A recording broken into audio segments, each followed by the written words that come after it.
Good afternoon and welcome to this Wellington Business Expo live stream. Today I am joined by Mary Crampton from Magnify Consulting. Nice to see you this afternoon, Mary. Oh, Helen, lovely to see you again. I saw you in person this morning and now we're here on a screen together.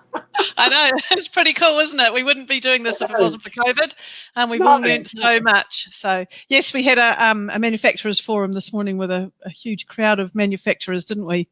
Yes, it was really interesting, actually. Really enjoyed it. Yeah, I thought all the panel members were really, really interesting and they had some great ideas. So hopefully the Minister of Finance will take some of those on board and it will help us prepare for our economic recovery next year.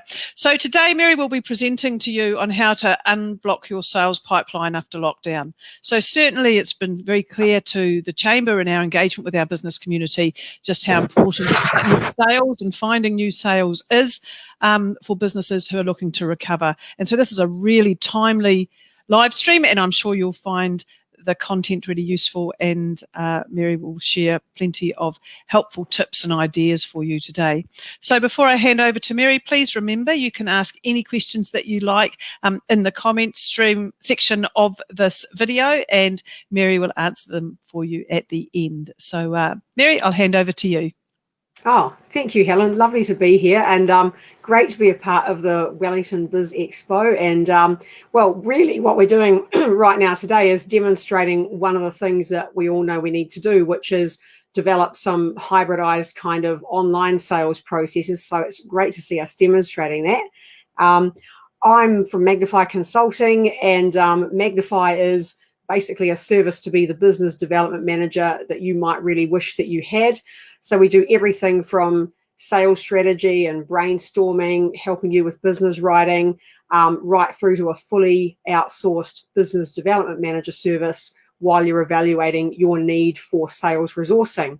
And this is quite handy at the moment. It's a great way of de-risking your sales recruitment. And sales pipelines are something that I'm really passionate about because it's amazing what you can find when you take a good look. So I will now just have a quick look for how do I share my screen. I'm going to push the share button and share screen. And I'm just looking. Here we are. Here's my presentation. Okay. So hopefully you can all see that presentation there. So unblock your sales pipeline after lockdown. And of course, this is something that we all really want to be making sure that we're actually doing.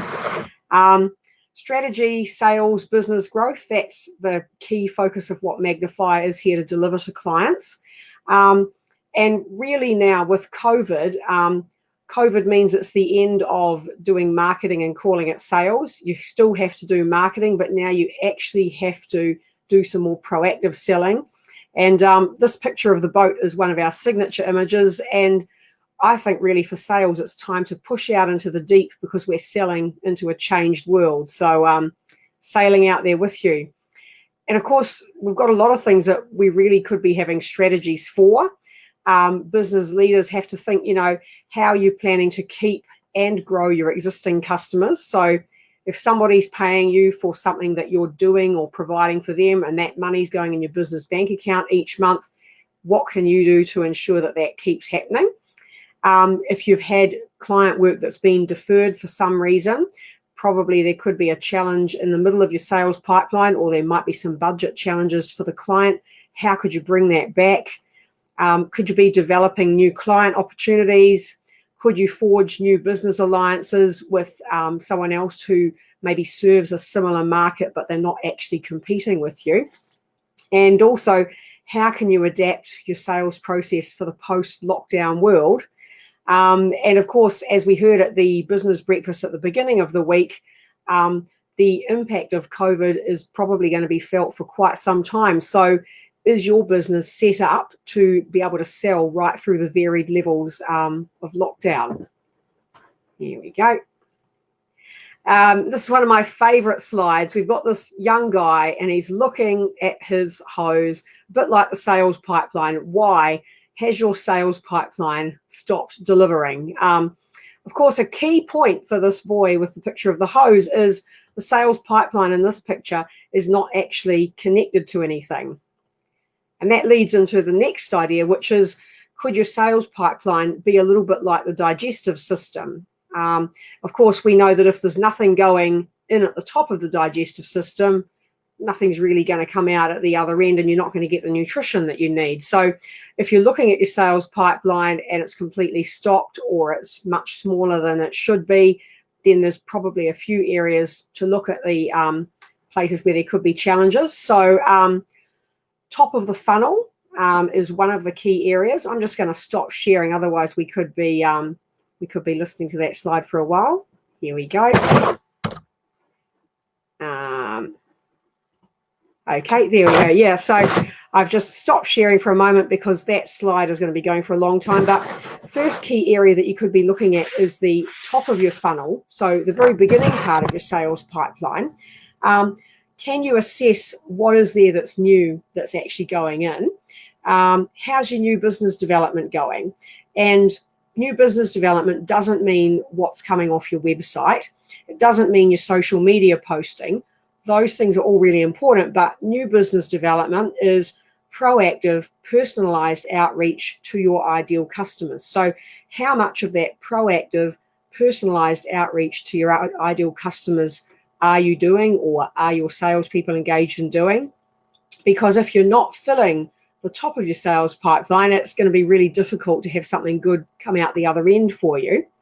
And of course, have you been doing marketing for the last 10 years and calling it sales? Because actually that works in an up market.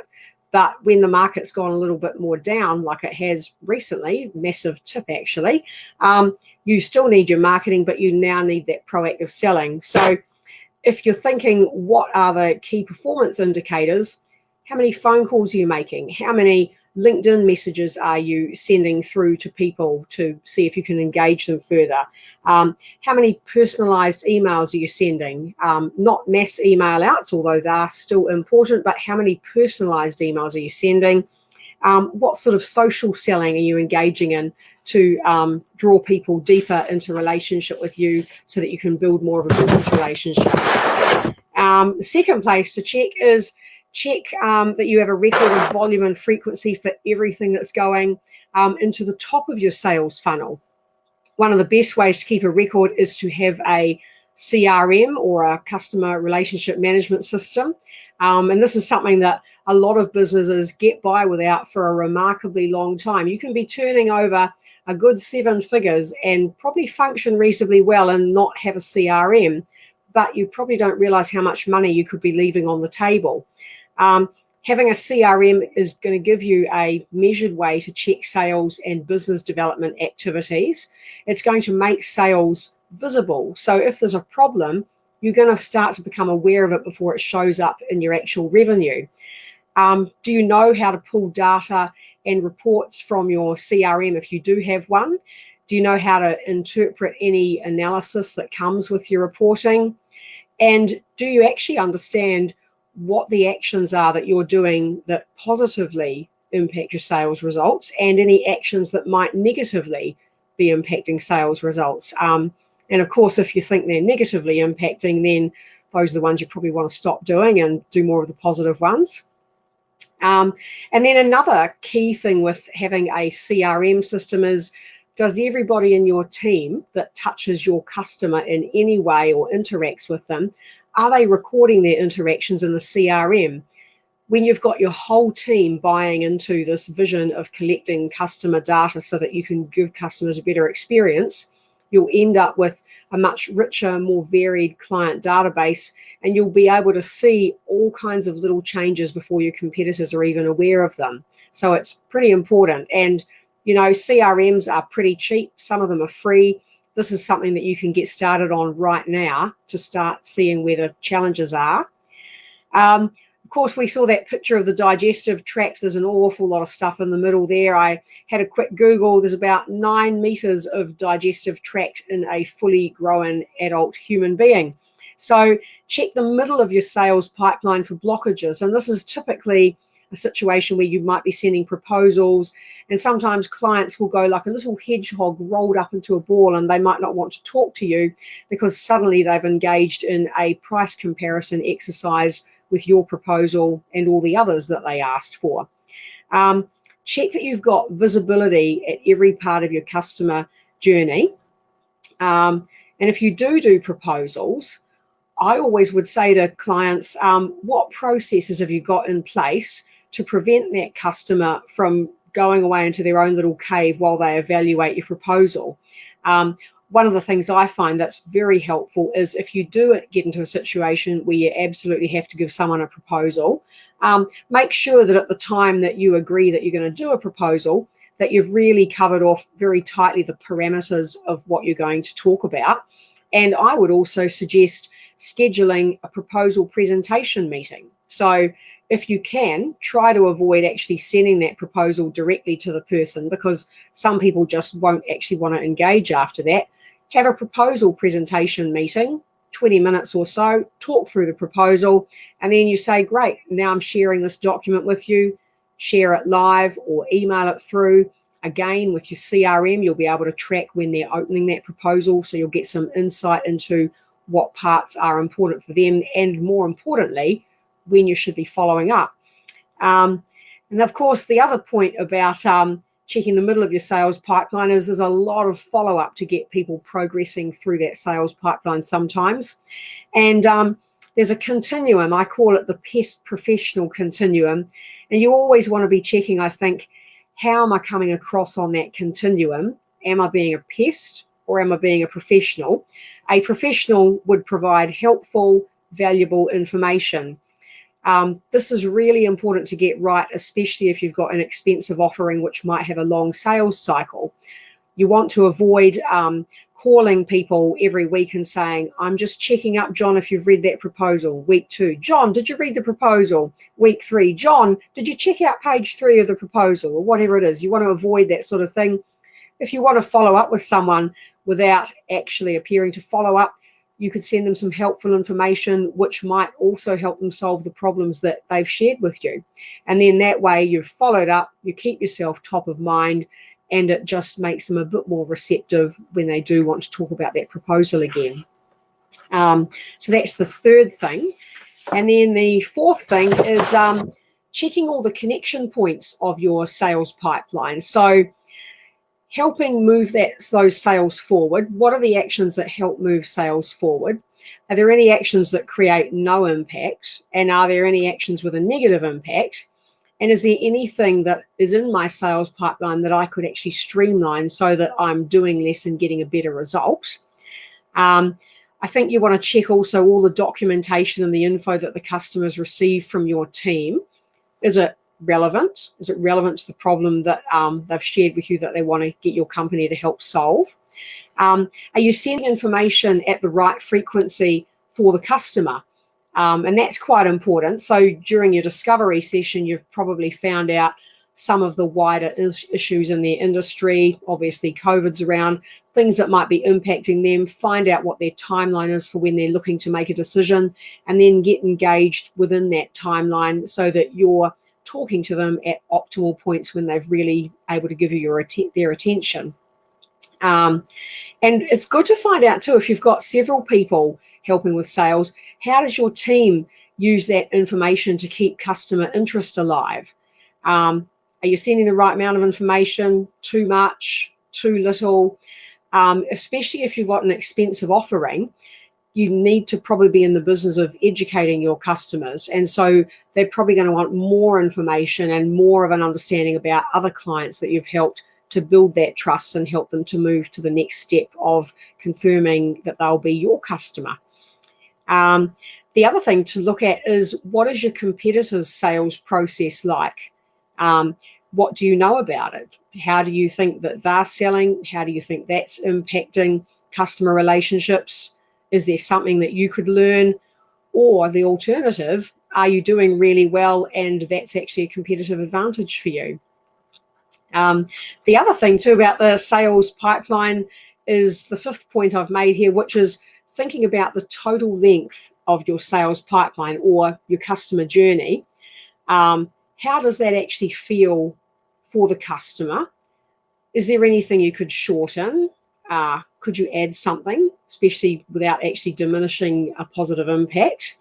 Have you got enough touch points to build trust? Again, if you've got an expensive offering a service or a product that you deliver, you need to build probably more trust for something that's quite expensive.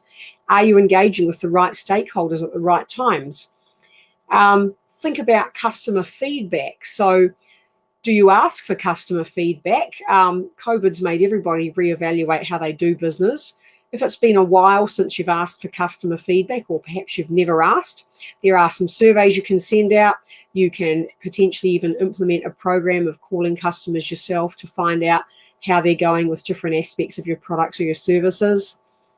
And the other thing too is, if you do ask for feedback, do you act on the feedback? So it's great to do a survey, but if you're not actually acting on the feedback and the customer can see that it's been ignored, then that actually is potentially damaging for your relationship. So if you are going to ask for feedback, I think be prepared to give feedback yourself about, thanks for the feedback, here's what we received, here's what we're going to roll out for you, here's how that will look, and just keep that communication going with your relationships and keep them building.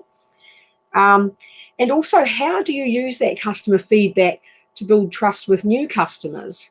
One of the things that you can do, if you've got some customers that are absolute raving fans, and we've got 1 or 2 customers like that, which is wonderful, those customers might even be happy to talk directly to potential customers about their experience of working with your business. So if you've got people that are comfortable doing that, that's a wonderful asset for you. Thinking about your onboarding process as well. So that's part of your sales pipeline, getting that new client on board. What's that experience going like for them? Remember that people really only remember their most recent interactions with you. So if you hand off at some point to an admin person who's not really thinking about customers, but they're more thinking about processes and putting paper through, then you might have a different kind of a feel to your customer interactions. So make sure that whatever the culture is that you want to be transmitting, that everybody is operating in that culture and giving your customer a fantastic experience. And then, of course, once they've had the delivery of your products and services, what sort of a referral process do you have in place? Referrals, I think, are just about a seminar all on their own, but what are you doing to make it easy for people to refer you to the people that you'd like to be talking to? That's always a good starting point for that one. How can you help them to make that referral process easier? And there's a few more tips that I can probably pass on with that at some point as well. I'm just going to pop back to the slide because there are a couple more pictures. So we'll just pop back to the slide. I'm getting the hang of StreamYard gradually, which is just awesome. There we go. Okay, so we've thought about why your sales pipeline might have stopped delivering. That's a quick summary that we've just given on some areas that you can look at. And if you think of your sales pipeline a bit like a digestive tract, and something's got to go through a process, how can I make that process better for the customer so that it's less confusing, much clearer and more welcoming and more enticing for them to actually decide, yes, I do want to work with you. And then, of course, I think what COVID's really done is revealed some opportunities, and that's where innovation comes in. So while you're assessing your sales pipeline, there could be new innovations that you decide. You might look at some of your customer segments and see new needs that have arisen now that COVID has appeared on the landscape, and that will give you opportunities for new products or new offerings or combination. And then the other thing I just wanted to add is it's great being part of this expo. And when I was asked, would you be interested in giving a prize, I thought, well, probably something that some of you might find useful is a 3-hour sales strategy session, complimentary, myself at Magnify, and we'd be looking at your sales pipeline, looking at your customer base and thinking what's happening for your customers, maybe picking into several of the different customer personas. And we'd be seeing what are the blockages that are going on for you at the moment and what can we brainstorm together to see how we could solve those. So giving away one of these valued at $885 plus GST, and also I've got a special Expo only offer. The first 5 of these that are booked by 5 p.m. on Thursday, 22nd of October, which is Thursday next week, they'd be at the special Expo only rate of $5.90 plus gist. And all you need to do to make your booking is email me hello@magnifyconsulting.co.nz to take advantage of that. So that's a little bit of a thought on sales pipelines. Happy to move into any questions that might have arisen now. And look, if you just want to brainstorm about something, give me a ring, send me an email, have a look at the Magnify website. You know, there'll be opportunities, even if you can't see them, there'll be ways that you can unblock your sales pipeline and get revenue flowing again. Great. Thank you, Mary. You covered a really comprehensive span of sales strategy and sales process, which is excellent.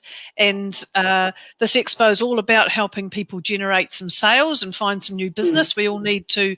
I loved your 5 points on your first strategy slide, you know, about looking after the clients you've already got and delivering the deliverables you've already promised that may be disrupted, but also looking for some new work as well. And hopefully many of the people who are engaging with us through Expo are doing a bit of both of those, really, because many chamber people in the business network have clients at our events, and they certainly meet new ones as well. So, how about a little bit of a comment around how buying behaviours changed through COVID?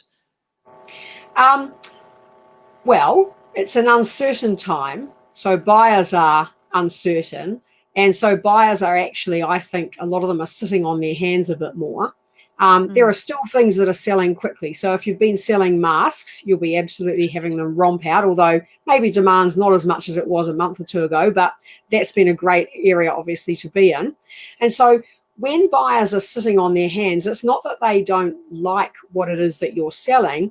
They're just not sure because there's all this other uncertainty. And so I did actually write in the Magnify column with NZ Entrepreneur recently about how to sell certainty in uncertain times. And that's really what I think we need to be selling at the moment. All of us need to be selling certainty. So the language of clients is the language of results. What results, what return on investment can you talk about?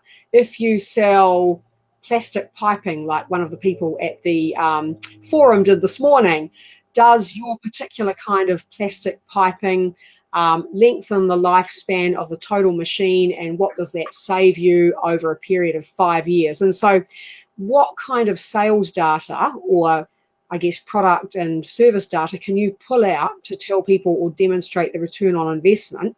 How can you even get your Google My Business referrals up, you know? One of the things that I've been recommending to people, because it's completely free, is get your Google My Business listing going and make sure that you're asking people to put referrals on there, because of course when they search for your business, they could just sit there and read all of those. And I was actually looking at my analytics last night. I think they've gone up by 40% or something in the last month or two. And I went, Great. Gosh, that's amazing. I'd like to think that that's because I'm doing outstanding work. I hope that I am. But I also think that perhaps what I'm talking about is timely right now. And, you know, you might be surprised. Go on your Google page and just have a look at your analytics. And if you're not sure how to do that, whoever's helping you with sales and marketing, or your website can probably help you with that. Synthesis marketing can probably do that sort of stuff as well, I suppose, Helen, can't you? Help people with all their data and understanding. But I'd say get an understanding of what your customers are looking at, and then make sure you're delivering certainty.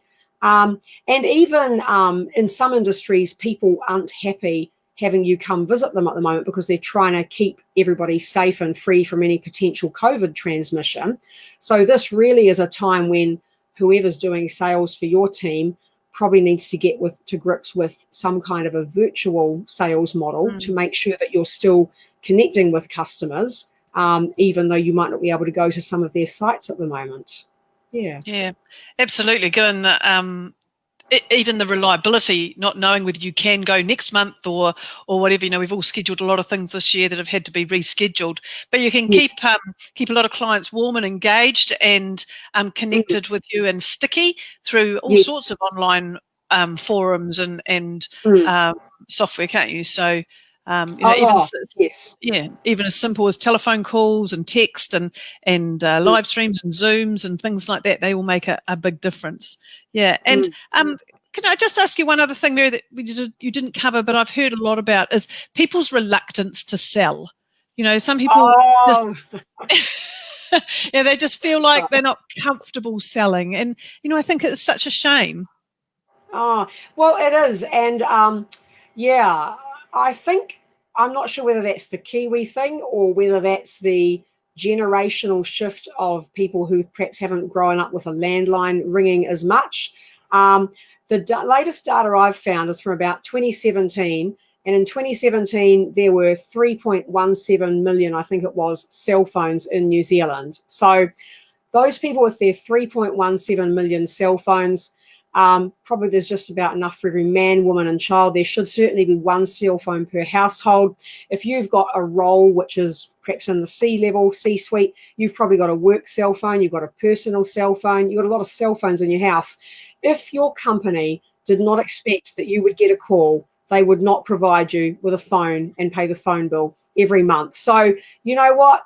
If you can get the phone number, you should absolutely go out there and ring that cell phone up, and you will immediately differentiate yourself from everybody else because you've actually called that person on the phone, and everybody else is saying, I'll just send another email newsletter because it's easier and it's less scary. I always start phone calls by saying to people, hi, Helen, it's Mary from Magnify. Hey, I hope it's a great time to have reached you today, or hope it's a good moment to have caught you there. And if a person says no, I would immediately say to them, oh, look, no problem. When would be a better time to speak with you? Now, they'll tell you because you're actually showing some respect for them. And then you phone them back at that time. 9 times out of 10, they are super receptive because they remember, oh, that's that really helpful person that phoned me. I shared with her I'm about to go to a meeting and she actually let me go to my meeting on time. So I just think if we can talk to people the way we would as comfortably, hopefully, in person, I think the phone is a fabulous tool. And of course, you can leave messages, you can send texts, you can send them an email referring to your phone call. You can do all kinds of things to raise your company in their consciousness so that they think, I really should be talking to you. Absolutely. And of course, it would be remiss of me as the CEO of this chamber to not remind everybody that they can go to networking events like you did this morning and you did on Monday morning, and Yes. people are doing all through this week and next week, and meeting people face to face in a relaxed environment like we've had this morning, and another one tomorrow evening, is a really easy way to meet some new people and open up a conversation. I heard many people today saying, oh, look, I'll come and see you. I want to talk to you about that. I'd be interested, in talking to you about that. Come and tell me about what you've got. So, it's an easy way to open some doors for sales, isn't it?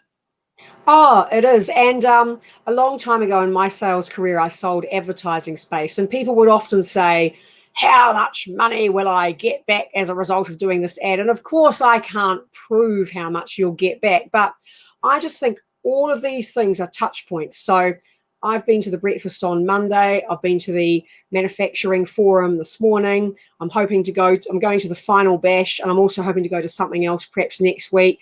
And I've had the opportunity to do a live stream. So we probably can't say how much work may come as a result of doing a live stream, but all of those things together will create a cumulative effect together with any social media, and that will just lift your business as a result. And you will see that lift. So, I just think everybody have a go, put yourself out there, because you've got customers that need you and they're uncertain. If you can truly solve their problems and you can do it for a good price and you're great to deal with, you really owe it to them to get in contact.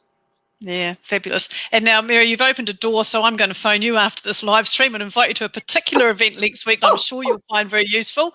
And, And another one, just to share, is as I came back from the forum this afternoon and sat down at my desk, Raywin came in and said she'd had a phone call from someone who's on our Expo and has got a stand, actually one of our sponsors, and they've just been contacted directly by a large national company based on their promotion through the Expo to do a load of work. So, you know, you just don't know when that's going to happen. You don't know if it's going to happen either. And it can take a long time. You know, you might go out and phone someone today and they might give you work in 6 months' time, and that might be just when you need it. So, you know, as long as you keep in touch, that's very important, isn't it? Oh, yeah. Okay. Absolutely. Yeah, great. Okay, so well, thank you, Mary, for sharing your expertise with us all this afternoon. Sales is something we all have to get better at, and the time is now, really. And I'm sure our listeners today can take away several very valuable things that you've shared with us all. And if someone wants to get in touch with you, how can they do that, Mary? Well, email is easy. Hello, HELLO at magnifyconsulting.co.nz. Come visit the Magnify Consulting website and obviously go onto the Wellington Business Expo website and look under exhibitors, and you'll find Magnify listed there, and come say hello. Love to chat. Lovely. Thank you very much. Great to have you with us this afternoon, and thank you for your support and passion for the Expo as well. Thank you all for tuning in today. Our next Expo live stream is actually on Thursday. That's tomorrow at 12 till 12:30. If you haven't registered for one of our remaining events for this Expo fortnight, then please do.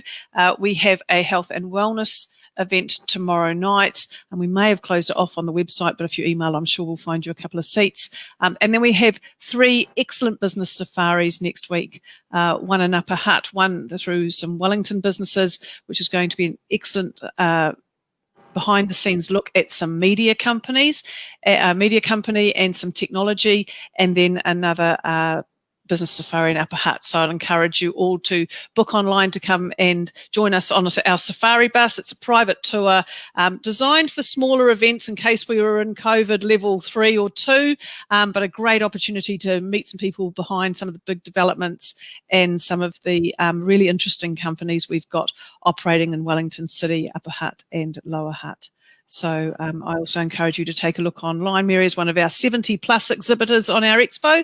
The website is wellingtonbusinessexpo.nz. There's lots of prizes, lots of giveaways, lots of special deals. So I encourage you to take a look online and get in contact with whoever takes your fancy. Thank you again, Mary, for your contribution this afternoon and for your support of our Expo. I hope it works well for you, and see you shortly. Okay. See you. Thanks. Bye.